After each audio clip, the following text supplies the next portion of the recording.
자, 쉬고 오셨죠? 1교시는 조금 짧았어요. 이제 조금 긴 게 나옵니다.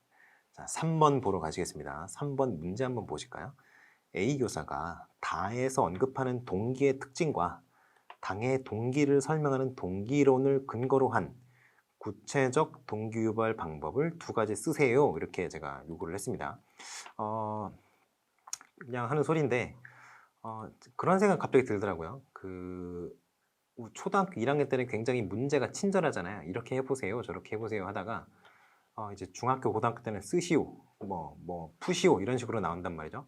그러나 대학교 때는 써라, 풀어라, 답을 제시해라.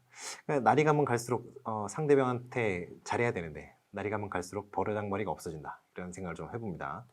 자, 그래서 저도 좀 버르장머리가 없게 이렇게 두 가지 써라라는 말도 안 했죠. 그렇게 동기 유발 방법 두 가지를 이제 쓰셔야 되는 그런 문제가 됩니다. 자, 그래서 다를 한번 보시면 쭉쭉쭉 얘기 나오다가 여기 나오죠. 외제적 보상을 받거나 처벌을 피하기 위해서라기보다는 자신이 스스로의 의지에 의해서 어떠한 행동을 한다고 믿고 싶어 한다. 자, 이게 좀 핵심 내용이에요. 그래서 이 내용이 이제 화면 보시겠어요? 화면이 이제 자기 결정 이론이라고 나와 있습니다. 자, 그래서 다에서 얘기하는 거가 바로 이제 자기 결정 이론이 되겠어요. 자기 결정 이론 같은 경우에는 자기 결정 이론에 이제 자기 결정 이론이라고 제가 말씀드렸으니까 자기 결정 이론을 잘 쓰셔야겠죠. 자기 결정 이론이라고 이제 명칭을 쓰셔야 되고요. 그 동기 이론이. 그리고 여기서 얘기하는 동기의 특징은 자기 결정 이론의 내부에 조그만 그 동기들이 몇 개 있습니다. 자기 결정 이론이 강조하는 동기가 몇 개 있는데 세 가지가 있는데 그 중에 하나를 쓰셔야 되는 거예요. 자, 그래서 이 문제가 좀 어려울 수 있는데요. 한번 차근차근 풀어가 보도록 하겠습니다. 자, 그러면 이 문제 같은 경우에는 다에서 언급하는 동기이론의 명칭으로 자기 결정 이론을 먼저 쓰셔야 하는 문제고요. 자, 자기 결정 이론이라는 명칭을 썼으니까 자기 결정 이론의 개념으로 간략하게 뭔가를 써 주셔야겠죠. 자, 그래서 자기 결정 이론의 개념을 한번 보시겠어요? 이렇게 개념 나오죠? 자, 개인이 외부로부터의 간섭 없이 자율적으로 선택하고자 하는 욕구가 동기부여의 원인이라고 보는 동기이론이다. 이렇게 쓰시면 아주 간편하면서도 깔끔한 그러한 자기결정이론에 대한 어떤 설명이 되겠어요. 자, 이런 것도 있어요. 인본주의 심리학의 영향을 받아. 요거는 사실 필요가 없는 내용이기는 해요. 이거는 부차적인 얘기니까. 근데 써준다고 나쁠 건 없죠. 인본주의 심리학의 영향을 받아서 나온 거기 때문에 인본주의 심리학의 영향을 받은 이론으로 개인의 행동이 여기 부분은 괜찮습니다. 개인의 행동이 스스로 동기화되고 스스로 결정된다고 보는 동기이론이다. 이렇게 쓰셔도 되고요. 자, 이것도 괜찮습니다. 세 번째 거. 인간은 외부의 간섭 없이는 없는 스스로의 의사결정에 대하여 내재적으로 동기화되므로 의사결정의 기회가 주어지지 않는 경우 다른 모든 욕구가 충족된다고 하더라도 만족되지 않는다고 보는 동기이론이다. 약간 장황하지만 정확한 얘기를 하고 있어요. 이것도 괜찮습니다. 이렇게 쓰셔도 돼요. 자, 그리고 요거는 이제 좀 제가 이제 요건 세모라고 하겠어요. 왜냐하면 이게 그 자기결정이론의 어떤 개념을 설명한다기보다는 자기결정이론의 어떤 설명에 가까운 내용이에요. 그렇기 때문에 요거는 약간 세모인데 이것도 틀린 얘기는 아닙니다. 자, 이걸 한번 보러 가시죠. 자, 인간이 세 가지 욕구, 세 가지 욕구인데 제가 빼먹었네요. 세 가지 욕구, 유능성 욕구, 자율성 욕구, 관계성 욕구의 세 가지 기본적 심리적 욕구. 이게 Basic Psychological Needs라 그래서 실제로 그 논문에서 사용을 하고 있는 용어입니다.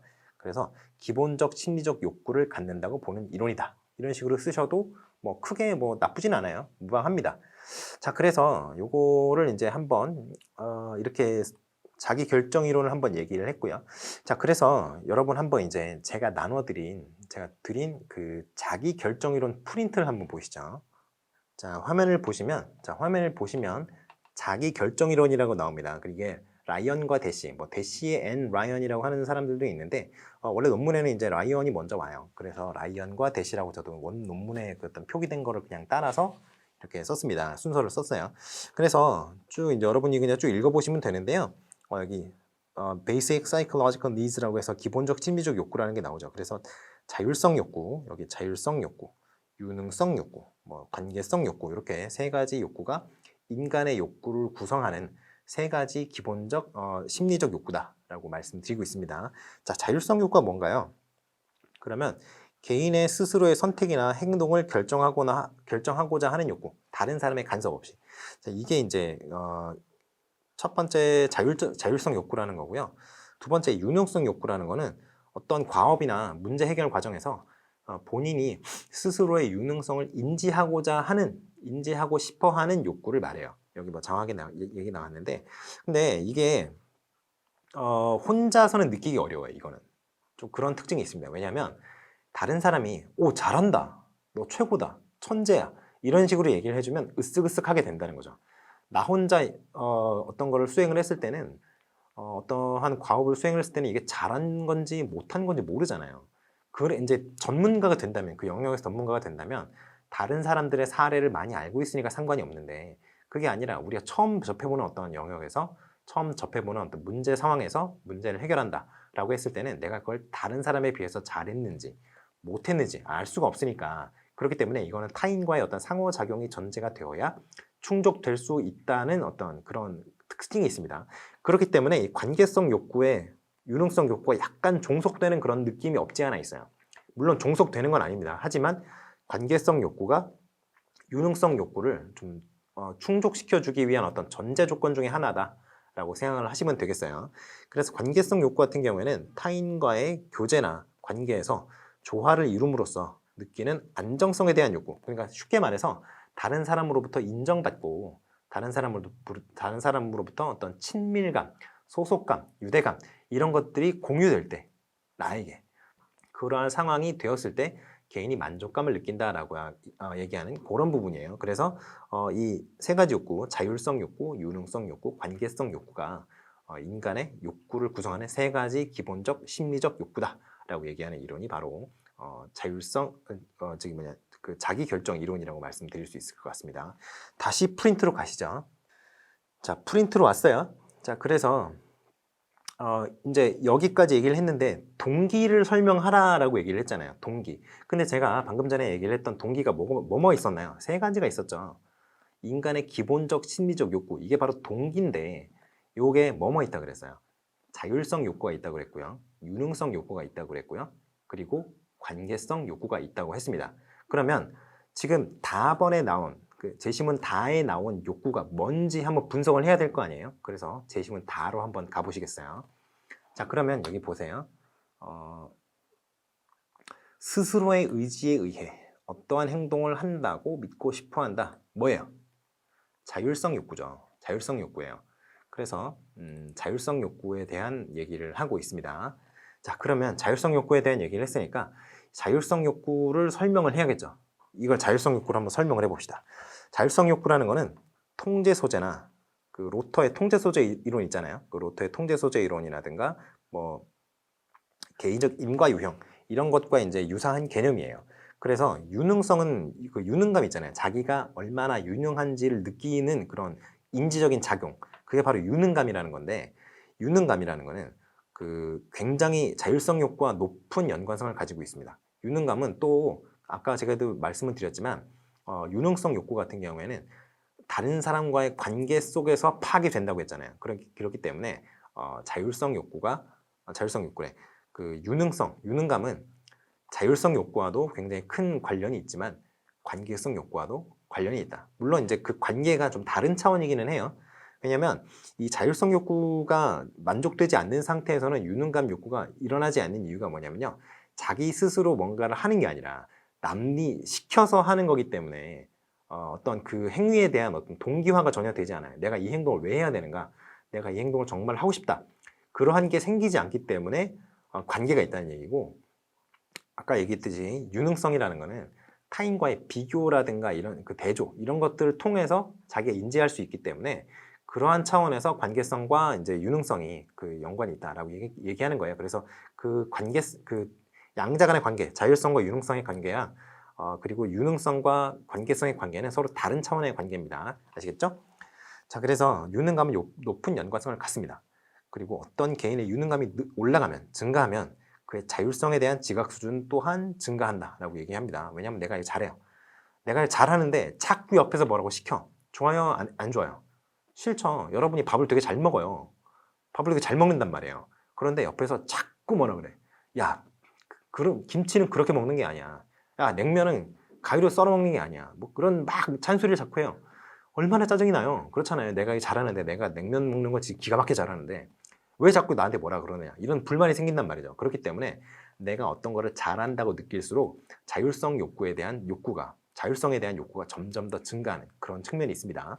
자, 그러한 어떤 특징이 있다는 거 알아두시면 될 것 같고요. 그리고 자율성 욕구가 또 이렇게도 쓸 수 있어요. 개인이 외부에 대해 갖는 독립성에 대한 욕구, 이렇게 쓸 수 있습니다. 이렇게도 쓸 수 있고요. 또는 이렇게도 쓸 수 있어요. 개인이 필요에 의해서 환경을 바꾸고자 하는 욕구. 요거는 조금 어려운 표현이죠. 어려운 표현인데 뭐 쉽습니다. 따지고 보면 내가 유능하니까 다른 사람이 나한테 뭐라고 막 잔소리를 하는 걸 없애고 싶은 거, 그런 욕구라고 생각하시면 조금 이해하시기 편할 거예요. 아시겠죠? 그래서 자율성 욕구 개념은 뭐 이런 것들이 있어요. 또 이런 것도 있어요. 이런 거는 그냥 자율성에 대한 어떤 특징이라고 생각하시면 돼요. 요거는 아니에요. 그냥 세모. 자율성의 결핍은 내적 동기를 감소시키고 스트레스를 유발한다. 이게 방금 전에 제가 얘기했던 거잖아요.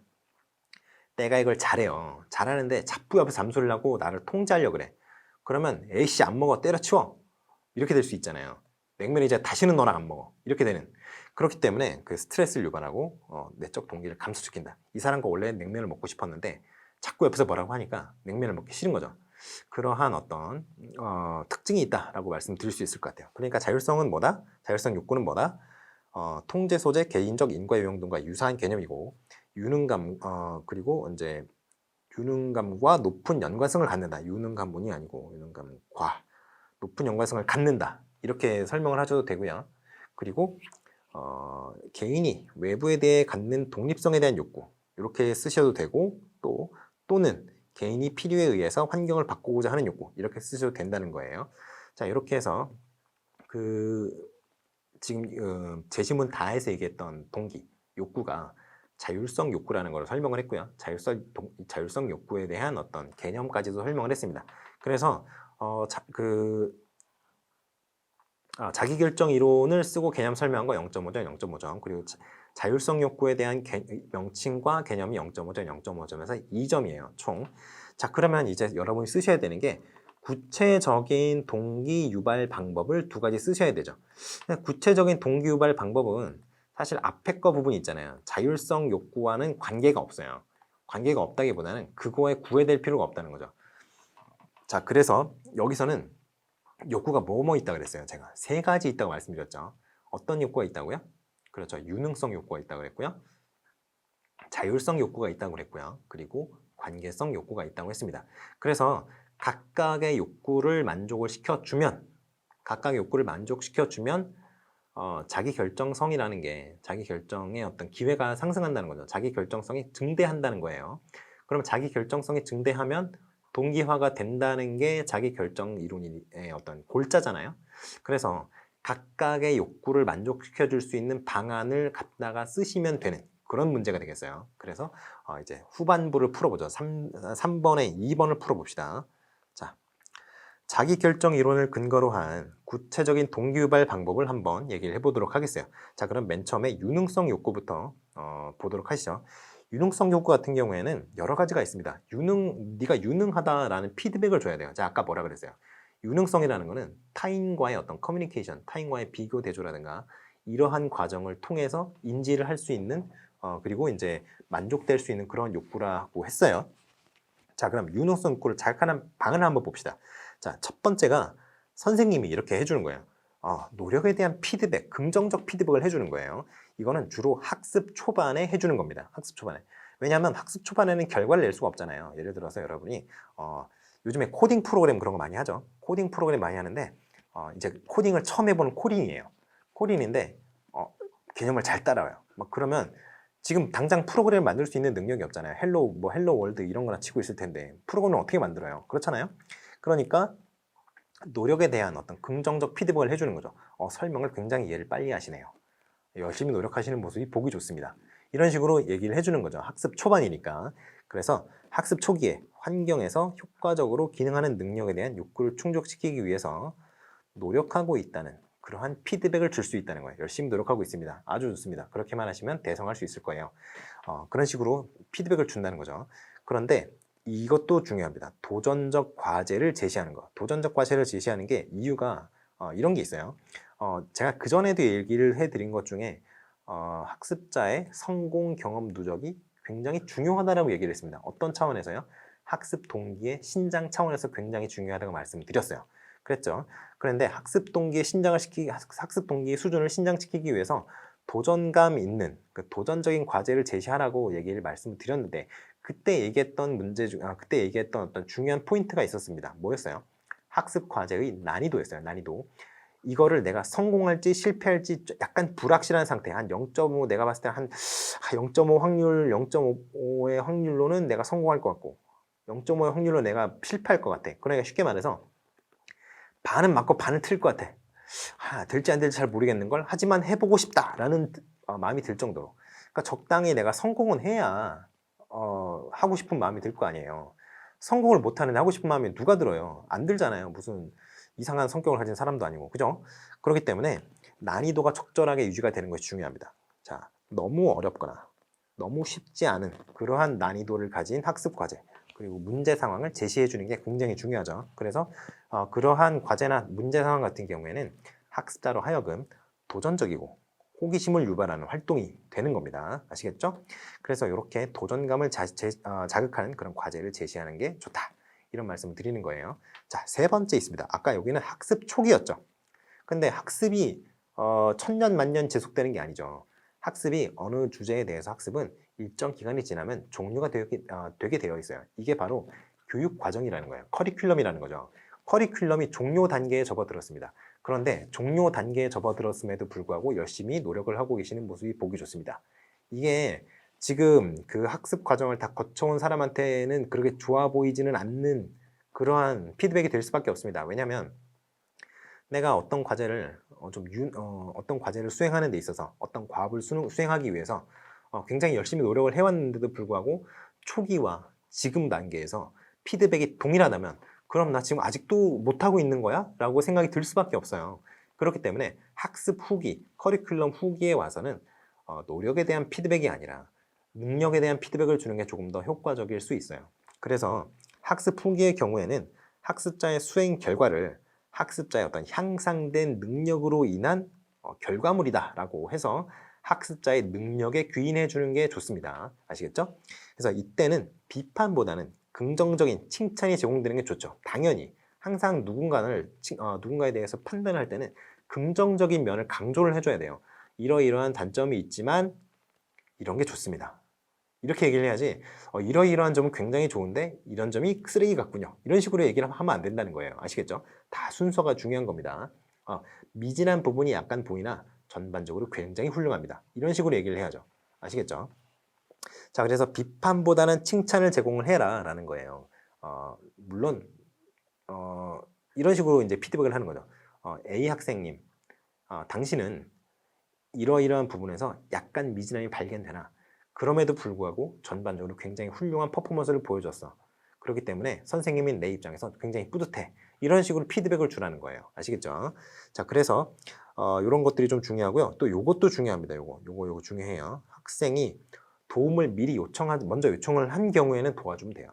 선생님 이거 잘 모르겠어요. 어떻게 하는 건지 도와주세요. 이렇게 하면 도와주면 됩니다. 그런데 선생님이 찍 지나가다 봐요. 내가 찍 지나가다가 애가 막 끙끙대고 있는 거 봤어요. 그러면서 이거 어떻게 풀어야 되지? 어떻게 풀어야지? 막 고심을 하고 있어요. 그런데 선생님이 보다가 답답하니까 야, 그건 이렇게 풀어야지. 왜 이렇게 푸니? 이렇게 얘기를 했단 말이죠. 그러면 아이가 굉장히 실망을 하고 상처를 받게 되는 거예요. 나는 이거를 풀려고 굉장히 열심히 노력을 했는데 아무리 저 사람이 선생님이지만 이렇게 나랑 차이가 날 수가 있는가? 이런 생각도 할 수 있고요. 왜 내가 풀려고 했는데 왜 먼저 나서서 오지랖이야? 이런 식으로 생각할 수 있는 거죠. 그렇기 때문에 아이가 먼저 도움을 요청하지 않았다면 미리 나서서 괜히 오지랖을 떨 필요가 없다. 오지랖을 부릴 필요가 없다라는 얘기를 지금 하고 있는 거예요. 이렇게 되는 경우에는 나는 다른 사람이 도와주지 않으면 문제를 해결할 수 없는 사람인가? 라고 의심을 하게 돼요. 자기 자신에 대해서. 의심을 하게 되고 이게 여러 번 반복되다 보면은 결국에는 나는 선생님이 도와주지 않으면 문제를 풀 수 없는 아이구나 라고 해서 스스로의 유능감을 굉장히 손상시키는 그러한 생각을 할 수 있게 됩니다. 그렇기 때문에 도움을 미리 먼저 제공하지 말라는 얘기를 하는 거예요. 아시겠죠? 자, 그렇게 해서 유능성 욕구를 자극하는 방법을 한번 얘기를 해봤고요. 그럼 또 뭐 있어요? 자율성 욕구라 그랬죠? 자율성 욕구는 무슨 욕구라 그랬어요? 다른 사람, 외부의 어떤 간섭과 통제 없이 내가 스스로 내 결정을 내리고 실행하고 싶어하는 그런 욕구라고 했습니다. 그래서 자율성 욕구를 자극하는 방안이 있어요. 근데 학생들에게 선택의 기회를 부여한다라는 얘기를 이 책, 저 책에서 많이 합니다. 그래서 이런 얘기를 해요. 학습 목표 또는 학습 과제를 스스로 선정하게 하거나, 이거 세모입니다. 세모. 근데 어디가 세모냐? 요거예요. 요거가 세모예요. 학습 목표를 선정하게 하는 거. 이거는 세모라고 할 수 있습니다. 그런데 학습 과제를 스스로 선정하게 하는 거는 괜찮아요. 왜냐하면 많은 아이들이 공부를 별로 좋아하지 않아요. 특히 수학 과목 같은 경우, 물리 과목 같은 경우 어려워하죠. 플레밍의 왼손 법칙이라든가 플레밍의 오른손 법칙이라든가 이렇게 돌려봐도 모른단 말이에요. 그러니까 얼마나 어려워요. 화학도 어렵죠. 이과 과목이라든가 수학 과목 굉장히 어렵습니다. 외국어 과목도 굉장히 어려워요. 여러분이 학교에서 배우는 과목 중에 별로 그렇게 만만한 과목이 없습니다. 만만한 과목이 없어요. 그런데 그러하다 보니 아이들의 어떤 학습 동기는 사실 그렇게 높은 수준이 아니에요. 기본적으로. 그렇기 때문에 학습 목표를 네가 정해봐. 그러면은 딱 한 문제 풀고 더 이상 안 풀려고 합니다. 그런 식이에요. 학습 목표를 선생님이 기대치보다 훨씬 낮게 잡는 경우가 대부분이에요. 그렇기 때문에 학습 목표까지 학생들에게 정하라고 하는 거는 조금 어폐가 있다라고 얘기를 합니다. 그래서 학습 목표를 정하라고 하는 그런 어떤 교육 과정을 진행을 한다면 보통 이제 미국 같은 경우에는 어떻게 하느냐? 미국 같은 경우에는 선생님과 학생과 학부모까지 3자가 참여를 해서 학습 목표를 결정을 합니다. 우리나라에서도 그렇게 하는 사람들이 있다고 얘기를 들었어요. 근데 저는 주변에서 그 경험을 해보지는 못했는데 그런 식으로 학습 목표를 이제 결정을 하는 그런 어떤 회의 과정, 토의 과정 이런 거를 거친다고 합니다. 자, 그래서 학습 목표는 조금 애매하고요. 약간 어폐가 있는 부분이고 학습 과제를 스스로 선정하게 하는 건 괜찮아요. 왜냐하면 학습 과제가 여러 가지 형태로 제시가 되는 형태의 어떤 교수 학습이라고 한다면 예를 들어 시청각 매체를 조금 더 활용한 방법이 있을 수 있고요. 학습 수준에 따라서 그냥 추상적인 내용을 글로 받아들이는 걸 더 편애하는 사람도 있을 수 있습니다. 예를 들어서 이런 거예요. 여러분 뭔가를 찾아보고 싶어요. 예를 들어서 세차를 잘하는 법 이거를 찾아보고 싶어요. 그러니까 여러분이 뭐 차가 있다고 가정을 해보고 세차를 잘하는 법을 찾아보면 글로 읽으면 한 2, 3분 만에 끝날 거를 유튜브에서는 10분을 봐야 돼요. 그렇잖아요. 그리고 뭐라고 명확하게 설명도 안 해줘요. 이게 얼마나 짜증이 나요. 그러니까 내가 원하는 바가 무엇냐에 따라서는 그런 시청각 매체, 멀티미디어 매체가 오히려 독일 수 있단 말이에요. 여러분이 마파두부 잘 만드는 법 이런 걸 해보고 싶다고 해요. 그럼 이연복 셰프가 뭐 TV에 나와서 이걸 뭐 썰고 이걸 뭐 썰고 그렇게 해서 막 가르쳐 줬어요. 근데 이미 한번 봤단 말이야 나는. 다만 지금 잠깐 기억이 안 나는 것 뿐이지. 그러면 그런 상태라면 그냥 글로 보는 게 훨씬 편하죠. 왜냐면 글로 보면 1분 만에 다 보잖아요. 그런데 이연복 셰프가 요리하는 걸 보려면 또 5분, 6분, 7분 뭐 이렇게 봐야 될 거 아니에요. 귀찮아요. 기다려야 되잖아. 그러니까 얼마나 귀찮아요. 그러니까 그 목적에 따라서 멀티미디어 자료가 적합한 수업이 있을 수 있고 멀티미디어 자료가 아니라 기존의 어떤 전통적 형태의 어떤 학습 자료, 글로만 구성되어 있는 이게 더 나을 수도 있다는 거예요. 그래서 학습 과제의 형태가 여러 가지로 주어지거나 학습 자료의 형태가 여러 가지로 주어지거나 아무튼 여러 가지 형태의 어떤 베리에이션이 있을 경우에는 아이들한테 야 이런 자료를 내가 준비했어. 네가 뭘 좋아하는지 모르겠으니까 내가 이런 걸 준비했다. 그러니까 한번 이 중에 골라봐. 이런 식으로 하는 게 괜찮다는 거죠. 학습 목표는 조금 애라고요. 학습 과제를 스스로 선정해 하는 거는 아주 괜찮습니다. 아시겠죠? 자, 그리고 또 이런 것도 있어요. 교실 활동. 교실 활동 같은 경우에는 일종의 교실이 어떤 작은 사회죠. 한 30명 내외. 학급의 인원수가 많을 때는 30명 넘어가기도 하고요. 중학생 같은 경우에는 보통 30명 안쪽이죠. 요즘에는 서울 같은 경우도 뭐 30명 안쪽인 것 같아요. 그래서 이런 교실 활동에 자치 활동 같은 어떤 기회를 주는 거예요. 그래서 이제 요즘에는 회장, 뭐 부회장 뭐 이런 식으로 얘기를 하는데, 그래서 그 예전에 이제 반장이라고 했었죠. 반장, 부반장 이렇게 했었죠. 그래서 이제 반장이나 회장을 비롯해서 학급에 임원들이 있을 거 아니에요. 그런 임원들을 비롯해서 학급을 구성하고 있는 학급 구성원들에게 학생 자치 활동을 할 수 있는 기회를 좀 주는 거죠. 예를 들어서 이제 환경미화 같은 거는 어떤 테마로 우리 하겠다. 이번 소풍에 갈 때 이제 우리가 이제 반티를 맞추겠다. 이런 거를 이제 맞출까 뭐 말까 이런 거 얘기하는 거, 그런 거는 애들이 다 할 수 있는 거잖아요.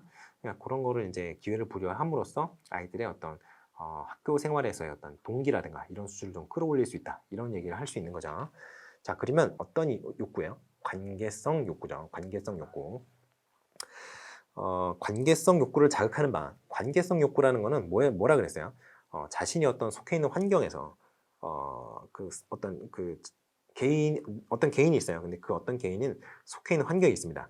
인간적인 환경도 있을 수 있고요. 물리적인 환경도 있을 수 있는데요. 여기서는 타인과의 어떤 커뮤니케이션이라든가 릴레이션십, 휴먼 릴레이션십 이런 거기 때문에 여기서는 이제 사회적인 관계라고 생각하시면 되겠어요. 그래서 사회적인 환경 내에서 자신과 타인과의 연결 관계에 대한 인지를 이제 관계성이라고 얘기를 하는데, 그 관계성 욕구라는 거는 타인으로부터 자신이 긍정적인 평가를 받고 타인으로부터 사랑을 받고 타인과 어떤 같은 소속감, 유대감 이런 거를 공유하고 싶어하는 그런 욕구를 말해요. 그렇잖아요. 그래서 관계성 욕구라는 거는 이런 관계성을 바탕으로, 관계성이 이거죠. 이거를 바탕으로 해서 자신이 타인으로부터 사랑과 관심을 받을 가치가 있다고 느끼고 싶어하는 욕구. 이거는 어떠한 경우에 받을 수 있어요? 타인이 자신에게 긍정적인 피드백을 지속적으로 해주는 경우에 내가 저 사람으로부터 사랑을 받고 있구나, 내가 저 사람으로부터 관심을 받고 있구나라는 걸 인지를 할 수 있을 거 아니에요. 그러니까 이런 거를 느끼고 싶어하는 욕구다. 또는 타인에 의해서 수용되고 나의 존재가 수용이 되고 그리고 긍정적으로 평가받고자 하는 욕구. 이렇게 이제 정의를 하시면 되겠습니다. 자, 그리고 마지막으로 굉장히 중요한 게 있어요. 로저스의 자기이론 여러분 기억나시나요? 무조건적인 긍정적 존중 뭐 이런 얘기하는 거. 그 무조건적인 긍정적인 존중이라는 게 굉장히 중요한 개념이에요. 특히 관계성 욕구에서 중요합니다. 자, 무조건의 긍정적 존중. 이게 뭐냐면요. 어떠한 일을 하더라도 그 행동에서 긍정적인 요소를 찾아볼 수 있어요. 왜냐하면 일단 학생은 범죄자는 아니니까, 어지간해서는. 그래서 교사가 학생 자신을 좋아하고 이해하고 공감해 준다고 믿을 수 있도록 노력을 해야 된다는 거예요. 이게 뭐냐면요. 학생과 선생님의 관계는 일단 공적 관계로 시작을 합니다. 내가 어떤 학생을 만나고 싶어서, 내가 이제 교사니까, 여러분이 교사시죠? 예비교사시죠? 그리고 내가 어떠한 학생을 만나고 싶어서 그 학교에 간 게 아니에요. 그렇죠. 그리고 그 학생도 여러분을 만나기 위해서 그 학교에 입학한 게 아닙니다. 그렇기 때문에 어떤 우연성을 기반으로 한 공식적 관계로 시작을 해요. 학생과 교사는. 그런데 그러한 공식적 관계에서 시작을 했다고 하더라도 서로 대면 접촉이 잦아지고 그리고 같은 공간에서 생활하는 시간이 누적이 되면 될수록 공적 관계에 더해서 사적 관계까지 이제 확장이 되는 거예요. 아이들과 사적인 친밀도가 형성이 될 수 있죠. 그렇잖아요. 선생님과 아이가 그 어떤 유대감이라든가 공동체 의식이라든가 이런 게 생긴다면 여러 가지 학교 행사라든가 뭐 이런 것들도 있을 수 있고요. 뭐 반대항 축구 시합이라든가 뭐 농구 시합이라든가 이런 것도 하면서 응원도 하고 이러면서 어떤 굉장히 유대감 같은 게 생길 수가 있죠. 부적절한 관계에서의 어떤 사적인 관계 이런 걸 얘기하는 게 아닙니다. 그러한 어떤 공적 관계를 벗어난 그 인간 대 인간으로서의 어떤 사적 관계가 있을 수 있잖아요.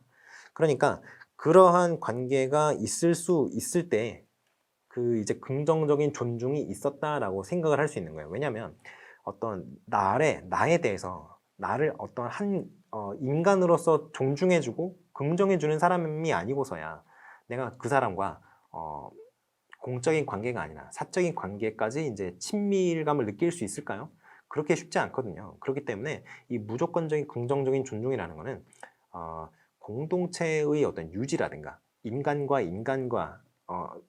대 인간으로서의 관계를 긍정적이고 밝게 유지하는 데 굉장히 중요한 어떤 개념이에요.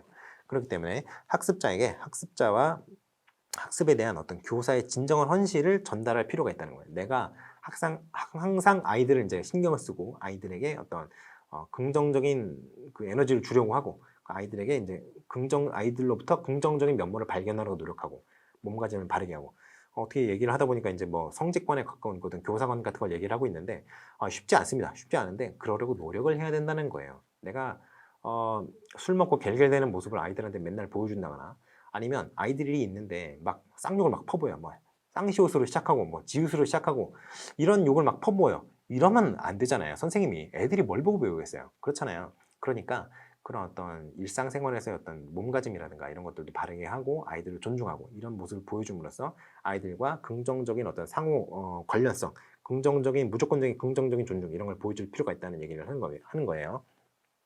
자, 그렇게 하면 자기 결정 이론을 근거로 한 구체적 동기유발 방법. 일단은 유능성 욕구라는 게 있었죠. 유능성 욕구를 자극하는 방법. 그리고 자율성 욕구를 자극하는 방법, 관계성 욕구를 자극하는 방법. 이 세 가지를 알아봤습니다. 그렇게 해서 3번이 끝났습니다. 자, 3번이 끝났고요. 이제 4번으로 넘어가도록 하겠어요. 4번은 오수벨의 유의미 수용학습을 고려했을 때, 유의미 수용학습이에요. 유의미 수용학습을 고려했을 때 라에서 언급된 동그라미 3번과 동그라미 4번의 개념을 설명하시오. 이런 식으로 얘기를 했네요. 자, 오수벨의 이제 유의미 학습을 얘기를 했는데요. 자, 오수벨의 유의미 학습을 한번 여러분 같이 한번 보도록 합시다. 여러분한테 이제 프린트가 있죠. 우리도 프린트를 한번 보러 갔다가 오겠습니다. 자, 오수벨의 이제 유의미 학습 또는 유의미 수용 학습이라고 하는 건데요. 자, 유의미 수용 학습 같은 경우에는 오수벨 같은 경우는 학습을 총 4가지로 나눕니다. 발견 학습과 수용 학습. 이거는 지식을 어떻게 받아들이느냐의 지식을 어떻게 형성하느냐 차원에서의 어떤 분류 기준이에요. 그리고 그 로트 학습이라고 그러죠. 로트 학습 이게 기계적 학습이고요. 미닝풀 학습이 있어요. 이게 유의미 학습이죠. 그래서 기계적 학습이냐 유의미 학습이냐 여기에다가 발견이냐 아니면 발견이냐 수용이냐 이렇게 해서 유의미 수용 학습이 이제 유의미하다, 좋은 학습이다라고 현실적으로 이제 우리가 고려해 볼 만한 어떤 베스트 솔루션이다라고 얘기를 하는 그러한 이론이에요.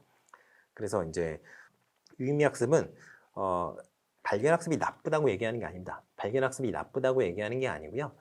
발견 학습 같은 경우는 굉장히 좋은데 일일이 모든 지식을 일단 발견할 필요가 없잖아요. 그리고 발견 학습에 시간과 비용이 많이 들어요. 일단 학습 내용을 구성하는 것도 아이들이 발견할 수 있도록 유도를 해야 되는데 그 수많은 아이들이 동일한 어떤 로직을 따라서 그 지식을 발견할 수 있을지에 대한 뭐 확신도 없고요. 그리고 아이들이 차근차근 어떤 발견의 과정을 따라오도록 만들어줘야 되는데 모든 아이들이 그걸 할 수 있는 것도 아니에요. 그렇기 때문에 굉장히 노력과 시간이 너무 많이 든다는 거죠. 그런 경우에는 한 명을 내가 가르치는 경우에는 어떻게 최선을 다해서 할 수 있겠는데 한 명, 2명 할 때는 우리가 이제 학교에 가면 보통 한 30명 정도 한 반이라고 생각을 했을 때 30명을 어떻게 다 합니까? 그걸 못 하잖아요. 그렇게 과밀학급 상황에서는 발견학습보다는 수용학습이 더 유의미하지 않느냐 이런 식으로 얘기를 하는 겁니다. 물론 여기서 유의미하다는 거는 이제 유의미 수용학습에서 유의미라는 건 아니고요. 그게 이제 실제로는 좀 더 이제 현실적이지 않느냐라는 차원에서 얘기를 하는 거예요. 그래서 여기 보시면 발견학습과 유의미 수용학습의 어떤 차이점을 쭉 만들어 놨어요. 여기 표로. 그래서 교수 방식이라든가 관심 방향이라든가 학습 결과라든가 쭉쭉 실어 놨으니까 요거를 한번 쭉 보시고 가시죠. 자, 이거 보셔야 돼요. 자, 그래서 이제 설명식 수업이 굉장히 중요한데 왜냐? 설명식 수업이 현실적이기 때문이에요. 발견학습이 나쁘다고 얘기하는 건 아니에요. 자, 유의미 학습 같은 경우에는 기계적인 어떤 학습, 로트러닝이라고 하는데 로트러닝과는 다른 학습 내용에 대한 이해를 바탕으로 하는 학습을 의미를 합니다. 아시겠죠? 그래서 이렇게 이제 유의미 학습을 이제 간략하게 이제 여러분과 얘기를 해봤고요. 다시 이제 PPT로 돌아간다면은 자, 그래서 3번이었나요? 3번에 나온 것과 4번에 나온 거가 뭔지를 한번 봐야 되겠는데요. 3번에 나온 거 이미 알고 있는 내용이에요. 이게 뭐예요? 이게 선행 조직자인가요? 아니죠. 선행 조직자라고 쓰면 무조건 틀립니다. 이거를 잘못 알고 있는 강사분들이 몇 분 계세요. 선행 조직자가 아니라 이건 관련 정착 의미라고 하는 거예요. 관련 정착 의미라고 하고요. 이게 왜 선행 조직자가 아니냐라고 하면은 관련 정착 의미 같은 경우에는 이런 개념입니다. 3번이 관련 정착 의미인데요. 3번 요게 관련 정착 의미 요게 뭐냐면요. 학습자의 인지구조 중에서요. 인지구조 중에서 새로운 명제가 뭐냐면 새로운 수업 내용이라고 생각하시면 돼요. 새로운 수업 내용과 어떤 유의미한 연관성이 있는 표상을 말합니다. 그러니까 쉽게 말하면 학습자가 이미 알고 있는 것 중에서 오늘 수업 내용과 관련이 있는 내용을 말해요. 그런데 이미 알고 있는 거라고 제가 확실하게 얘기를 했잖아요. 확언을 했잖아요. 확언할 수 있는 이유가 바로 이겁니다. 학습자의 인지구조 중에서 새로운 수업 내용과 관련 있는 것이기 때문에 그래요. 인지구조가 뭐예요? 인지구조가 뭐예요? 자, 인간의 어떤 정보 처리 과정이 어떤 식으로 이루어진다고 했어요? 감각기관을 통해서 정보가 들어오고요. 그중 일부가 작동기억으로 넘어갔다가 그 작동기억 내에서 일부가 처리되어서 장기기억으로 넘어간다고 하죠. 장기기억으로 넘어가서 구조화가 된 기억을 뭐라 그래요? 스키마라고 하죠. 그게 바로 인지구조예요. 그게 쉽게 말해서 내가 머릿속에 저장하고 있는 어떤 지식이 바로 인지구조란 말이에요. 그런데 선행조직자는 뭐예요? 선행조직자. 이 관련 정착 의미가 없을 때 주는 거예요. 조금 이따가 설명을 해드릴게요. 그래서 관련 정착 의미 같은 경우에는 학습자의 인지구조 중에서 새로운 명제와 유의미한 연관성이 있는 표상, 쉽게 말해서 학습자가 이미 알고 있는 것 중에서 오늘 수업 내용, 새로운 수업 내용과 관련이 있는 그런 개념, 이렇게 얘기를 하시면 되겠어요. 그래서 인지구조 같은 경우에는 어떤 한 시점에서 보통 이제 수업 환경 같은 경우, 수업 장면 같은 경우에는 매일매일의 어떤 새로운 수업 내용이 있을 거 아니에요? 매일매일의 수업 내용에 대해서 개인이 이미 갖고 있는, 형성하고 있는 사실이라든가 개념이라든가 원리 등 이런 원리 같은 거에 집합적 구성체예요. 그 사람이 이미 알고 있는 거예요. 아이가 이미 알고 있는 거. 굉장히 중요한 개념이에요. 이미 알고 있다는 거. 그렇기 때문에 관련 정착 의미 같은 경우에는 학습자의 인지구조 안에 이미 존재하는 것이며 이게 중요합니다. 그리고 그렇기 때문에 따라서 교사가 따로이 제공하는 선행 조직자와는 다른 개념, 구분되는 개념이에요. 자, 그래서 이 인지구조에 있는 그 학습의 인지구조 안에 이미 내포되어 있는 관련 정착 의미라는 거는 정착이라는 말을 썼잖아요. 정착이면 뭐예요? 거기 이제 우리가 정착한다고 하잖아요. 우리가 부표 같은 떠돌이 생활을 하다가 어디에 정착했다 이런 얘기를 하죠. 정착했다는 건 거기에 딱 머무른다는 얘기예요. 그러니까 새로운 개념이 이제 붕붕 떠돌아다니다가 여기 관련 있는 개념이 있었네? 이거랑 관련이 있구나. 거기 딱 정착을 한다는 거예요. 그래서 정착지, 앵커리지라고 합니다. 또는 포섭자라고 얘기를 하는 거예요. 관련 정착 의미가. 아시겠죠? 그래서 다른 여러 가지 개념들이 그러한 이미 갖고 있는 내용이 있어야, 알고 있는 내용이 있어야 그걸 관련성이 이렇게 있구나 라고 생각해서 이러한 관련성이 있구나 라고 해서 새로운 어떤 인지구조를 형성을 하든가 아니면 새로운 인지구조 내에 원래 갖고 있던 인지구조 내에 새로운 개념이 들어가든가 이렇게 되는 거겠죠. 포섭이 되거나 하겠죠. 자, 그래서 이 관련 정착 의미를 정착지 또는 섭서멀, 포섭자라고 얘기를 하기도 합니다. 아시겠죠? 자, 그래서 관련 정착 의미가 없는 경우가 문제예요. 그런데 왜냐하면 관련 정착 의미가 있어야 새로 들어온 개념이 이러한 개념과 관련이 있구나 없구나라는 걸 아이들이 판단을 하고 학습을 할 때 도움을 받을 수 있을 거 아니에요. 이것과는 관련이 없어. 그런데 이것과 관련이 있네? 그럼 이쪽으로 생각을 해보자 라는 거가 이제 관련 정착 의미가 있을 때 아이들이 하게 되는 그런 생각이에요. 그런데 문제가 뭐냐면 이 관련 정착 의미가 없는 경우란 말이죠. 예를 들어서 수학을 공부한다고 해요. 미분 방정식을 공부를 한다고 해봅시다. 미분 방정식. 근데 애들이 미분을 몰라요. 왜냐면 애들이 초등학생이기 때문이에요. 초등학생한테 미분 방정식을 내 약간 오반데 미분 방정식을 중학생이라고 합시다. 중학생 그래프의 기울기 정도는 아니까 자 중학생한테 미분의 개념을 얘기를 해야 되는데 아는 개념이 없단 말이죠. 그러면 그래프는 알잖아요. 애들이 그래프에서 기울기라는 개념은 알잖아요. 그러면 요 기울기의 그래프의 어떤 특별한 점에서의 기울기라는 개념을 알 수 있는데 그것까지도 애들이 아직 모른다고 쳐요. 그러면 애들이 그래프라는 건 그려봤으니까 2차 곡선, 이렇게 직선 이런 거 그려봤으니까 그래프라는 개념이 애들이 이미 알고 있는 상태라고 쳐요. 그러면 그래프의 어떤 한 지점에서의 기울기 이거는 아직 애들이 모른단 말이죠. 그러면 관련 정책 의미가 없는 경우, 이 그래프에서의 한 점에서의 기울기라는 개념을 모르는 경우 선생님이 자 그러면 이렇게 두 점 사이에 어떤 평균적인 변화 정도를 우리가 기울기라고 해라고 하면서 새로운 개념을 알려주면 그게 바로 선행조직자라고 하는 게 되는 거예요. 선행조직자. 선행조직자가 뭘까요? 이게 4번인데요. 선행조직자가 어드밴스 오거나이저예요. 어드밴스드 아니죠. 어드밴스 오거나이저예요. 그래서 선행조직자는 일종의 도입자입니다. 도입자. 아까 얘기했던 거 있잖아요. 아까는 그 관련 정착 의미는 뭐라 그랬어요? 앵커리지라 그랬잖아요. 앵커리지, 정착지 또는 뭐라 그랬어요? 포섭자, 섭서머라고 얘기했죠. 근데 선행조직자 비슷한 역할을 합니다. 선행조직자도. 그래서 일종의 도입 자료예요. 도입 자료인데 수업의 도입 단계에서 학습 과제의 제시에 앞서서 주어지는 언어적 설명을 말합니다. 왜 학습 과제 제시에 앞서서 주어지냐면요.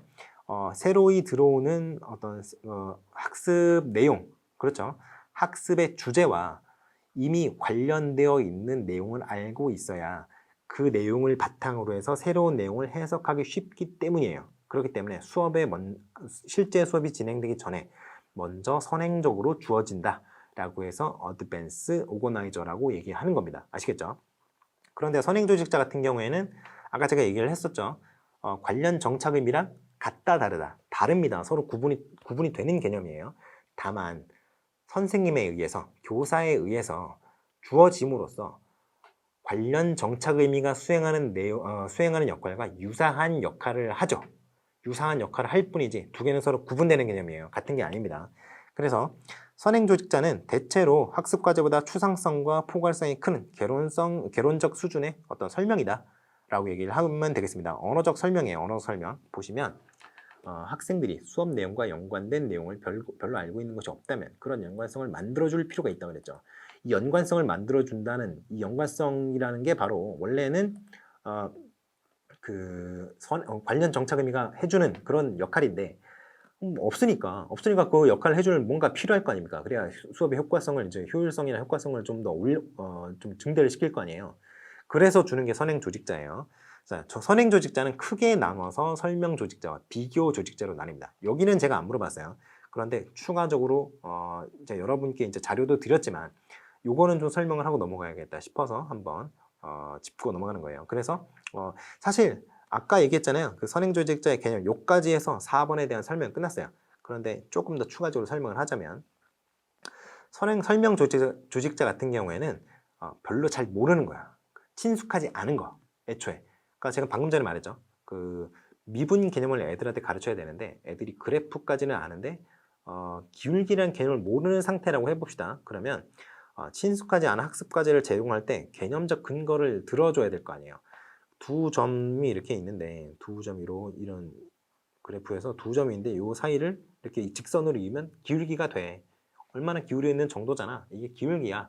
라는 걸 애들한테 제시를 해주고 나서 이거를 한 점으로 이렇게 극한을 취해주면 이렇게 쭉 와서 이제 여기서 접선이 되고 이제 그게 미분이다. 뭐 도함수의 어떤 찾아내는 게 이제 이런 거다. 이렇게 얘기를 할 수 있는 거죠. 그래서 이런 개념적인 근거 그런 게 이제 설명 조직자가 됩니다. 그래서 이거는 주로 점진적 분화의 원리. 이거는 사실 몰라도 돼요. 점진적 분화의 원리에 따라서 제공하는 경우가 많아요. 일반적인 포괄적인 학습 과제를 먼저 제시해요. 미분을 배워볼 거야. 이렇게 얘기를 하고요. 포괄성이 낮고 구체적인 학습 과제. 자, 그러면 이렇게 생긴 그래프를 한번 볼까? 두 점을 이은 걸 뭐라고? 기울기. 이거를 이쪽으로 쭉 이제 점점 점을 이렇게 끌고 내려와 볼까? 그럼 여기서 뭐가 되겠니? 접선이 되겠네. 접선의 기울기가 그 점에서의 미분 값이야. 이런 식으로 하는 게 이제 설명 조직자의 점진적 분화의 원리라고 생각을 하시면 되겠어요. 자, 그러면 비교 조직자라는 것도 있습니다. 비교 조직자. 이거는 상대적으로 잘 아는 거예요. 상대적으로 잘 아는 건데 기존 개념과 유사점과 차이점을 밝히기 위해서 제시하는 선행 조직자예요. 자, 기존 개념과 유사점과 차이점 뭐 이런 거 있겠죠. 뭐 볼록 렌즈, 오목 렌즈 이런 거 차이가 있다고 해요. 그럼 빛이 이렇게 들어오면 볼록 렌즈는 모이고 오목 렌즈는 이렇게 들어온 게 다시 이렇게 퍼진다. 이렇게 해서 이게 빛의 굴절이야. 뭐 매질과 뭐 이런 거에 따라서 뭐 달라져. 뭐 이런 걸 얘기하는 건데 이미 이 개념을 알고 있단 말이에요. 볼록 렌즈. 그럼 오목 렌즈는 어떻게 될까라고 해서 새롭게 배우는 게 오목 렌즈라고 했을 때는 이것도 이렇게 공면이 있으니까 뭔가 달라지겠네요 라는 개념을 아이들이 유추할 수 있도록 해줄 수 있겠죠. 그러니까 비교적 친숙한 개념의 그 후에 나오는 그러한 조직자가 바로 비교 조직자가 되겠습니다. 그러니까 기존 개념과의 유사점. 그러면 빛의 어떤 진행 방향이 꺾인다. 그런 게 이제 유사점이고요. 차이점은 뭐냐? 볼록 렌즈는 이렇게 모이는데 오목 렌즈는 이렇게 퍼진다. 이렇게 차이점이 있겠죠. 그래서 이제 이런 것들이 이제 선행 조직자가 되겠다. 이렇게 말씀드리는 거예요. 그래서 요거는 통합적 조종의 원리. 원래는 렌즈를 통과한 빛이 모여라고 알고 있었는데 그게 아니네. 볼록 렌즈는 빛이 모이고 오목 렌즈는 빛이 퍼지네. 이렇게 해서 기존의 어떤 구조를 약간 변화시킨다거나 이렇게 되는 것이 비교 대조함으로써 관련성을 찾도록 하는 그러한 어떤 방법으로 제시를 하는 그런 게 되겠습니다. 자, 그래서 오늘 4번까지 이제 해설을 마쳤고요. 좀 빠르게 1번부터 4번까지 한번 더 복습을 하고 마무리를 짓도록 하겠습니다. 자, 1번에서는 학교학습 모형, 캐롤의 학교학습 모형을 얘기를 했죠. 학교학습 모형 같은 경우에는 학생의 학습의 정도를 뭐로 이제 정의를 했다고요? 시간 변인의 관계로 정의를 했다고 했습니다. 시간 변인이 여러 가지가 있다고 했어요. 시간 변인, 이제 교사 변인도 있고요. 그리고 학습자 변인, 이렇게도 나눌 수가 있고, 분자 변인, 분모 변인으로도 나눌 수가 있다고 했습니다. 그렇죠? 자, 그럼 분자 변인이 뭐였어요? 분자 변인은 학습에 사용된 시간과 학습에 사용된 시간이었고요. 분모 변인이 뭐였어요? 학습에 필요한 시간이었어요. 그런데 조금 더 이걸 세분화해보면 학습에 사용된 시간은 학습 기회와 학습 지구력 두 가지의 어떤 하위 변인을 갖고 있고요. 분모 변인, 즉 학습에 필요한 시간은 교수의 질, 그리고 학습자의 적성, 그리고 학습자의 교수 예력 이렇게 나눌 수 있다고 그랬어요. 그러면 다시 이것들 이 5개의 변인을 교사 변인과 학습자 변인으로 묶어봅시다. 교사 변인은 뭐라고요? 학습 기회 그리고 교수의 질 이 두 가지예요. 학습자 변인은 뭐라고요?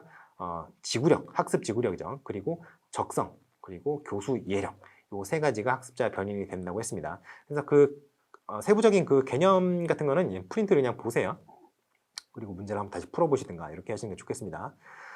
자, 그런데 제가 이 학교학습 모형에 따라서 학교학습 모형이 참이라고 가정을 한다면 그러면 이 5가지 시간 변인 중에 뭐가 제일 중요하다고 그랬어요? 학습 기회죠. 왜요?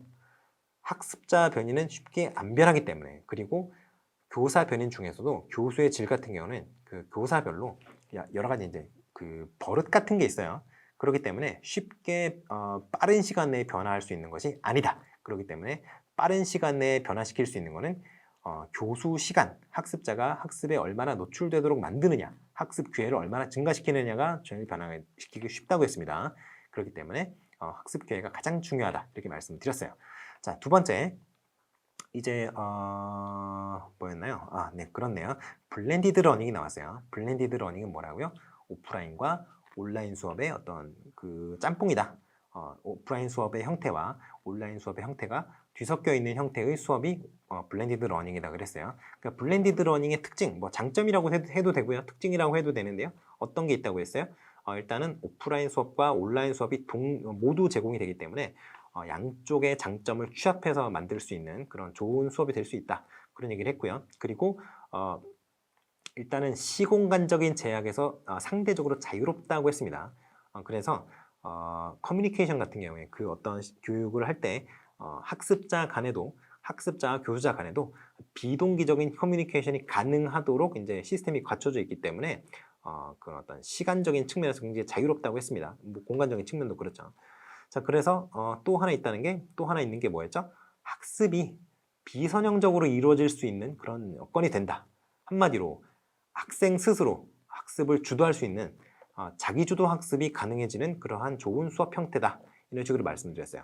자, 그럼 블렌디드 러닝의 어떤 한 형태로서 수업을 먼저 학교에서 받고 그 다음에 집에 가서 숙제를 하는 게 아니라 거꾸로 학습 내용을 먼저 짤막한 한 7분 내외 정도 되는데요. 그건 짤막한 그 어떤 학습 영상을 먼저 보고 와서 그 심화 내용이라든가 그 내용을 적용을 해보는 그 실제로 체험을 해보는 그런 학습이 이제 후에 이어지는 학습의 형태가 무슨 학습이라고 그랬죠? 그렇죠. 거꾸로 수업 또는 플립 러닝이라고 했습니다.